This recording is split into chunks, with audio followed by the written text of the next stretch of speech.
So right here I bring to you the Milwaukee 2840-20.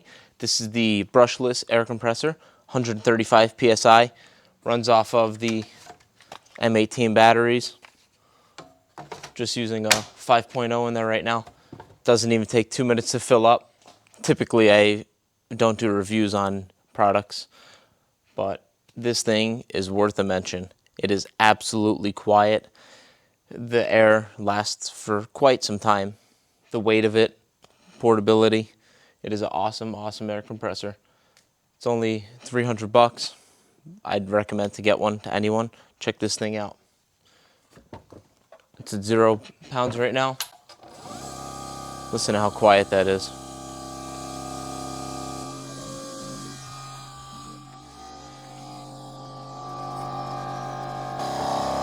Here we are at 60 pounds.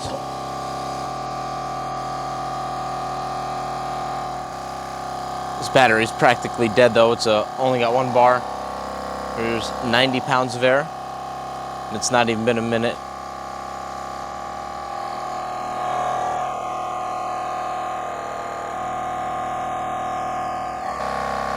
A little over 120.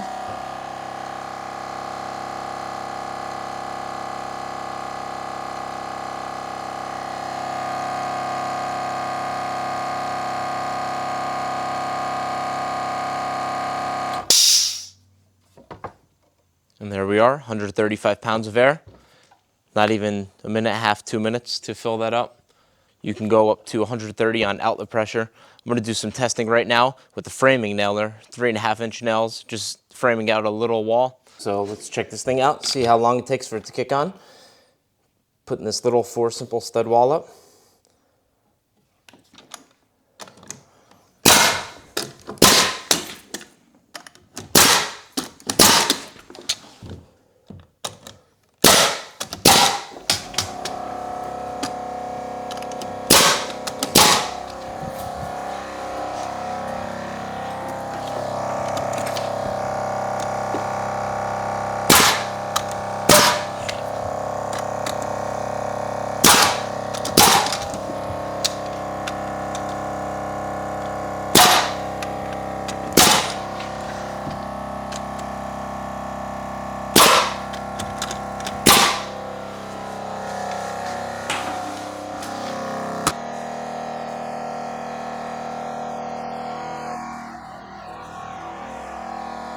Right here, I'm going to do a little sound comparison.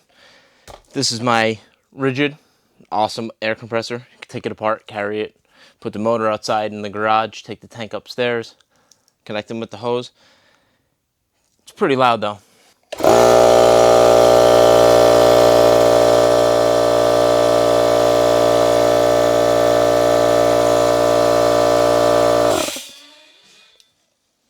Picked this little guy up from Harbor Freight, 20 bucks.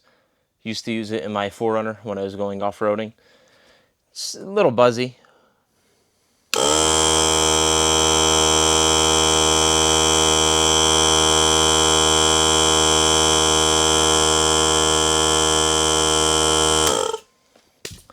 And now the Milwaukee.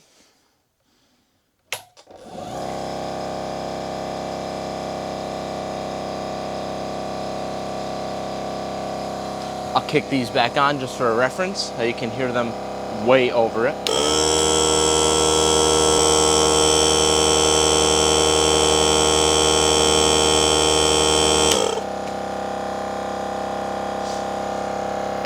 So not to mention, this one takes forever to fill up. This one, the recovery is absolutely fast. I think it doesn't even take 30 seconds. Milwaukee's coming in at probably around just under 2 minutes. But this is amazing. You can go off-roading with this, use a battery. You don't need a power inverter or onboard air in your rig. This is only taking up 3.6 or 4.3 amps, so you could use it on a small power inverter. But then again, it's only, 3 gallons, same as this. This is good, but you literally have to have this plugged into a wall. You can't use this one when it's plugged into an extension cord, or else it'll go into thermal protection and you have to put the fuse back. So all in all, if you have a quick little job, just doing a little bit of trim nails for some door casing, window casing, trim, crown molding, This is awesome. For framing, naturally I wouldn't exactly recommend it, but if you have to slap a little wall together, just drag these two out and that's it. Or you can always just go with the fuel nailer, which is a great one that's going to be added to my list. But for now I'm using the pneumatic. I built the whole house with pneumatic. I never really used one before, but it's worked pretty well. No misfires, no crazy things with it. This thing wasn't tight from the factory, but we're not talking about that.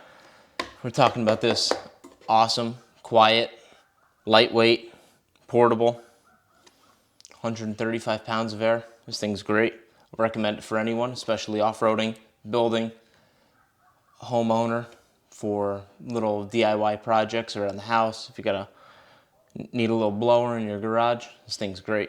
Pick it up.